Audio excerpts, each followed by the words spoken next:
नमस्ते गाइस, और आज की फाइट वीडियो में सबसे पहले बात करते हैं UFC 303 कॉनर मैग्रेगर और माइकल चैंडलर के बारे में। तो पता नहीं क्या इन दोनों की फाइट को लेकर चल रहा है, क्योंकि जस्ट अभी फाइटिंग फैंस को रिलीफ मिला था कि फाइनली कॉनर और चैंडलर की फाइट हो रही है। बट अब एक बार फिर से इन दोनों की फाइट कैंसिल होने की पॉसिबिलिटी बन चुकी है। तो रिसेंटली एरियल हवानी की तरफ से एक ट्वीट आता है जहां पर एरियल हवानी का ये कहना था कि पहले जब ये फाइट कैंसिल होने की पॉसिबिलिटी बन रही थी तो UFC ने वेरियस फाइटर्स को ऑफर सेंड किए थे ताकि वो कॉनर और माइकल चैंडलर की फाइट को रिप्लेस करके UFC 303 में फाइट करें। बट फिर उसके बाद सब कुछ नॉर्मल हो गया और जिन भी फाइटर्स को ऑफर मिला था स्पॉट को फिल करने के लिए वो सारे ऑफर्स को कैंसिल कर दिया और कॉनर और चैंडलर की फाइट बैक ऑन ट्रैक थी। बट अब रिसेंटली उसे वेरियस सोर्सेज से ये पता लगा है कि UFC ने फिर से स्टार्ट कर दिया है वेरियस फाइटर्स को ऑफर सेंड करना ताकि वो फाइटर फाइट को रिप्लेस कर सके या फिर कोई न्यू फाइट ऐड हो जाए। और जिन भी फाइटर्स को ऑफर सेंड किया जा रहा है वो और भी ज्यादा है as compare to last week. अब ये जो UFC न्यू फाइट सेट करने की ट्राई कर रही है, क्या ये कॉनर और माइकल चैंडलर की रिप्लेसमेंट फाइट है या फिर बस ये एक इंश्योरेंस फाइट है ताकि अगर बाय चांस कॉनर और माइकल चैंडलर में से कोई भी पुल आउट करता है तो इस फाइट को रिप्लेस किया जा सके या फिर न्यू फाइट को सेट कर दिया जाए। ये अभी तक कंफर्म नहीं है, बट ये डेफिनेटली चीजें डेवलप हो रही हैं। तो पता नहीं दोनों को लेकर क्या चल रहा है, क्योंकि माइकल चैंडलर का रिसेंटली इंटरव्यू आ चुका था कि डेफिनेटली इस फाइट के कैंसिल होने की पॉसिबिलिटी बन रही थी, बट फिर सब कुछ ठीक हो गया और ये फाइट डेफिनेटली हो रही है। वेरस दूसरी साइड कॉनर मैग्रेगर ने भी अपनी एक पोस्ट डाली थी एंड ऑल्सो इसी के साथ अपनी मल्टीपल स्पारिंग वीडियोस को भी शेयर किया था, जिससे यही लग रहा था कि ये फाइट बैक ऑन ट्रैक है। बट अब फिर से इस फाइट के कैंसिल होने के रूमर्स आ चुके हैं, तो अब ये फाइट रियली होने वाली है। इसके बारे में तो मैं तभी श्योर हूंगा जब दोनों फाइटर्स की प्रेस कॉन्फ्रेंस या फिर वेइंस होंगे।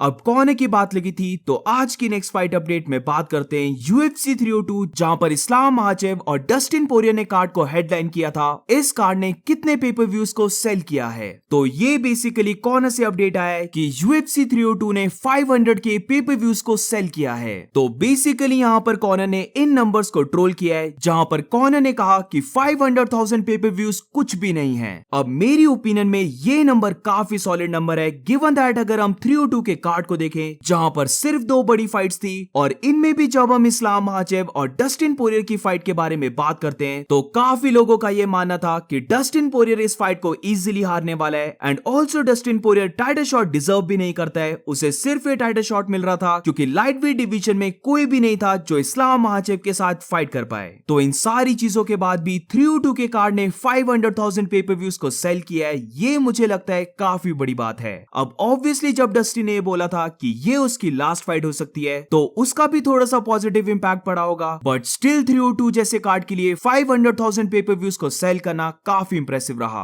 अब जैसे 302 का कार्ड था वैसे ही 303 का कार्ड भी है, जहां पर अगर कॉनर और चैंडलर की फाइट होती है तो ये बड़ी फाइट है, इयन गैरी और MVP की बड़ी फाइट है। बट उसके बाद जब हम कार्ड को देखते हैं तो ये कार्ड भी कोई ज्यादा ग्रेट कार्ड नहीं है। तो अब ये भी देखना इंटरेस्टिंग होगा कि कॉनर का कार्ड कितने पेपर व्यूज को सेल कर पाता है। अब UFC 303 की बात चली है तो आज की नेक्स्ट फाइट अपडेट में बात करते हैं वेल्टरवेट फाइटर इयन गैरी का ये कहना था कि उसकी और MVP की जो फाइट है वो 3 राउंड से 5 राउंड्स की हो जानी चाहिए। अभी अगर हम 303 के कार्ड को देखते हैं तो यहाँ पर इयन गैरी और माइकल पेज की जो फाइट है वो मेन कार्ड की ओपनर फाइट है, वेरस जो को मेन इवेंट है वो जमाल हिल और कार्लोस अल्बर्ग की फाइट है। तो बेसिकली इस वीडियो में इयन गैरी का ये कहना है कि उसकी फाइट हो जानी चाहिए को मेन इवेंट, ताकि फिर उसकी फाइट जो माइकल पेज के साथ है वो हो जाए 5 राउंड्स की। इनफैक्ट इस फाइट को 5 राउंड्स बनाने के लिए वो हंटर कैम्बल को कॉल भी करने वाला है।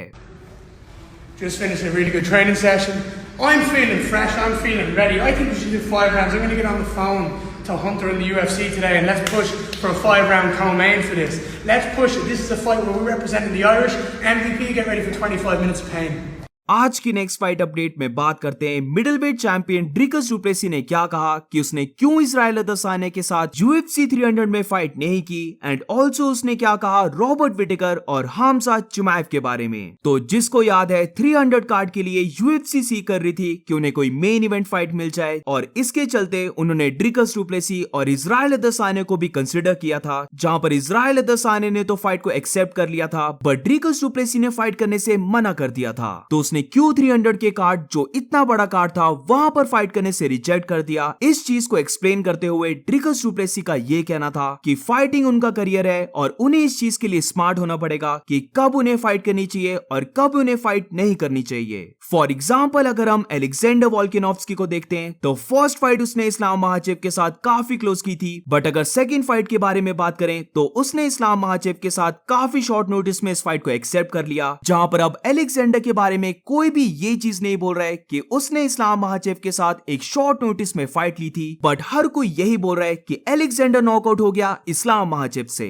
जब अलेक्जेंडर ने फाइट को एक्सेप्ट किया था तब तो लोगों ने उसे काफी अप्रिशिएट किया, बट अब अगर हम अलेक्जेंडर के बारे में देखते हैं तो हर कोई उसके बारे में यही सोचता है कि वो इस्लाम महाचेव से नॉकआउट हो गया। End of the day short notice में फाइट करना जितना भी बैडएस दिखे ये एक्चुअली में वर्थ इट नहीं होता है, और अगर उसने 300 के कार्ड में फाइट की होती तो डेफिनेटली उसे ज्यादा मनी मिले होते, बट एज अ चैंपियन क्या ये ठीक था कि वो शॉर्ट नोटिस में फाइट करता? मैं तो कंप्लीटली ड्रिकस से एग्री करता हूं, और ये चीज मैं बहुत बार बोल चुका हूं कि शॉर्ट नोटिस में फाइट को एक्सेप्ट करना या फिर इंजर्ड रहकर फाइट करना ये कभी भी ठीक बात नहीं होती है, और अगर वो फाइटर फाइट को हार जाए तो उसके करियर के लिए ये और भी ज्यादा बुरा हो जाता है। अब बात करते हैं कि ड्रिकस डु प्लेसी ने क्या कहा रॉबर्ट विटेकर और हामजा चिमाएव के बारे में। तो ये चीज तुम कंफर्म रख लो कि ड्रिकस की फाइट होने वाली है इजराइल अदासाने के साथ, जहां पर अगर ड्रिकस अपनी फाइट को विन कर जाता है तो फिर जो उसका नेक्स्ट ओपोनेंट होगा ये भी ऑलमोस्ट कंफर्म हो चुका है, जहां पर रॉबर्ट विटेकर और हामजा चिमाएव की फाइट में जो भी फाइट को विन करेगा उसे मिलने वाला है नेक्स्ट टाइटल शॉट। तो इसी के बारे में रॉबर्ट विटेकर का ये कहना था कि अगर हामजा चिमाएव रॉबर्ट विटेकर को बीट कर देता है तो डेफिनेटली हामजा चिमाएव उसका नेक्स्ट ओपोनेंट होगा, बट ये सेम चीज वो रॉबर्ट विटेकर के लिए नहीं बोल सकता, जहां पर अगर रॉबर्ट विटेकर हामजा चिमाएव को बीट कर देता है तो वो श्योर नहीं है कि वो रॉबर्ट विटेकर से फाइट भी करना चाहेगा। उसने ऑलरेडी रॉबर्ट विटेकर को बीट कर दिया है और वो देखना चाहता है कि रॉबर्ट विटेकर फाइट करे शॉन स्ट्रिकलैंड के साथ। अब मिडिल वेट डिवीजन और ड्रिकस डु प्लेसी की बात लगी है तो आज की नेक्स्ट फाइट अपडेट में बात करते हैं इजराइल अदासाने ने क्या कहा अपने कमबैक के बारे में। तो अदासाने का ये कहना है कि काफी लोग उसे ये बोल रहे हैं कि वो होप करते हैं कि अदासाने अपनी बेल्ट को वापस विन कर ले, जहां पर वो सबको ये बोलना चाहता है कि वो बेल्ट के लिए वापस नहीं आ रहा है, उसके पास ऑलरेडी मल्टीपल बेल्ट्स हैं और वो इस बार कमबैक कर रहा है फाइटर्स के हेड्स को लेने के लिए।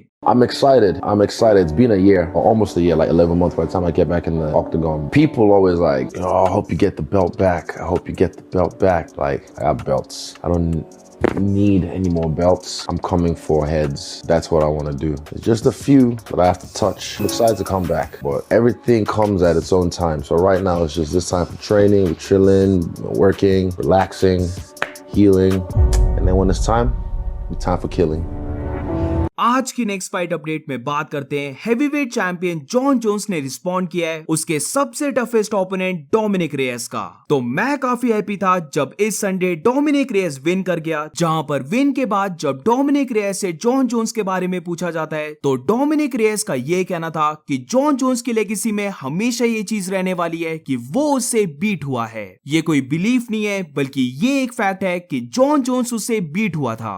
फॉर श्योर ये आर्गुमेंट बनता है कि डोमिनिक रेयस ने जॉन जोन्स को बीट किया था, और इनफैक्ट बहुत सारे लोग ये बिलीव करते हैं कि उस फाइट को जॉन जोन्स हार चुका था, बट स्टिल ऑफिशियली जब हम देखते हैं तो जॉन जोन्स ने डोमिनिक रेयस को बीट किया है बाय यूनानिमस डिसीजन। तो अब रिसेंटली जॉन जोन्स ने डोमिनिक रेयस का रिप्लाई दिया है, जहां पर जॉन जोन्स का ये कहना था कि डोमिनिक को चाहिए कि वो फिर से उनकी फाइट को देखे ताकि वो उसे या फिर जजेस को ब्लेम ना करे। उसे डीप डाउन अपने हार्ट की सुननी चाहिए कि उस फाइट में उसने इनफ नहीं किया था। वो जितना जल्दी इस चीज को एक्सेप्ट करेगा कि वो फाइट को विन नहीं किया था उतना ही जल्दी उसके लिए ठीक होगा और उसकी परफॉर्मेंस के लिए भी बेटर होगा। So that's it for today guys. अगर तुम्हें ये वीडियो अच्छी लगी हो तो please make sure to like subscribe. मिलते हैं नेक्स्ट वीडियो में।